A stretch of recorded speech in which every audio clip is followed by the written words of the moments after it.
Welcome to my Module 2 portfolio. Let's begin. So the region I used was my complex because I haven't really been out and I haven't really been hiking and doing everything I did. So I decided to use the place where I live. So I live in Smyrna, Georgia. Here are just some pictures of my area. As you can see, it's just a regular complex. We have a driving area, we have parking, we have some trees. I live like on the top of a hill almost. And it's just really simple, really pretty, really nice place to walk around in. So in the first module, we talked about like geological settings, and the geological setting that I am in Smyrna, Georgia is in the Piedmont region of Georgia. So when Georgia was kind of like covered by water, the Piedmont area, sorry, let me put that here, was where that water was withdrawn. So it separates the Piedmont and the coastal area. So it's made up a lot of low hills and narrow valleys, and saprolite is a clay rich in silicon, aluminum, and other materials that is very, very prevalent in this area. It is mostly at the topsoil. It's a topsoil, so when it is removed, that soil underneath is highly erodible. And you can see that happening in areas that are more developed where they do take off that saprolite. So I was a little high when I made the mark in the last one. So as you can see, here is that divide between the coastal area and the Piedmont area for geological setting. And so all of that area, let's see if I can get blue here, was kind of covered in water. And then it receded. So now you have like two different zones, the coastal zone, which was covered in water, which I kind of discussed in module 1, and then the Piedmont zone. So that is called the fall line. So the fall line is that green that I marked right there. So Smyrna, Georgia is closest to something called the Brevard Fault, and as you can see in this image, the Brevard Fault kind of almost goes straight through it. However, this fault is dormant, so that means there is no activity within it. So what is a fault? Basically, a fault is a kind of divide inside of the, it's kind of like a divide of the continent. And so in those areas, you'll have some movement and some pressure that needs to be released, which can cause earthquakes. However, this Brevard Fault, which is close to 500 million years old, is no longer active. So just to say, the Brevard Fault is also over 500 million years old, and along faults you'll see a lot of sheared rocks. So there is this path called like Stony Mountains Rocket Path or whatever, but it's like 12 miles long that I go and walk around sometimes. And those sheared rocks could be half due to human intervention, but it also could be due to it being on a fault. So New Madrid was one of the earthquakes, which we discussed in this module, that happened, and it did shake all the way 400 miles away from its epicenter in New Madrid. It was felt in Georgia, and some bricks from the chimneys fell, so it wasn't strong. It was strong, but it wasn't, its intensity wasn't as damaging as it was closer to the epicenter. And then the largest earthquake in Georgia was in 1916. It was 4.1 magnitude, and it was 30 miles from Atlanta. There was some shaking, but there was no damage done in the Smyrna area because it was not felt all the way there.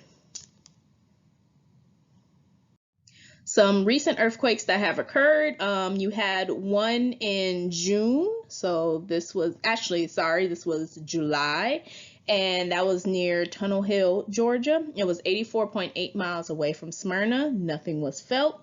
2.7 magnitude in Chickamauga, Georgia, which was 100 miles from Smyrna. And that one happened in June, And then we had some more in July. In Berry, Alabama, which was not felt here, 209 miles, and in Wrigley, Tennessee, which is 422 miles away from me. They're all near the fault, the Brevard Fault, and not Brevard Fault, near some faults. I did not get the names. And those are the same faults that probably form the Appalachian Mountains, but within those areas, especially near Tunnel Hill and Chickamauga, Georgia, there are some faults they don't even know about or they think exist, and that could be because they are very, very deep down. So that could have caused those earthquakes to happen near those areas. As far as Smyrna, directly hidden Smyrna, there hasn't been any in the last 30 days. But the one that would have affected Smyrna the most would have been this 2.5 in Tunnel Hill, Georgia, because it was only 84.8 miles away. However, it was only felt about 15 kilometers away. In kilometers, that would be around 7 miles. So this is the Google Earth version of my complex, and let me see, get that red.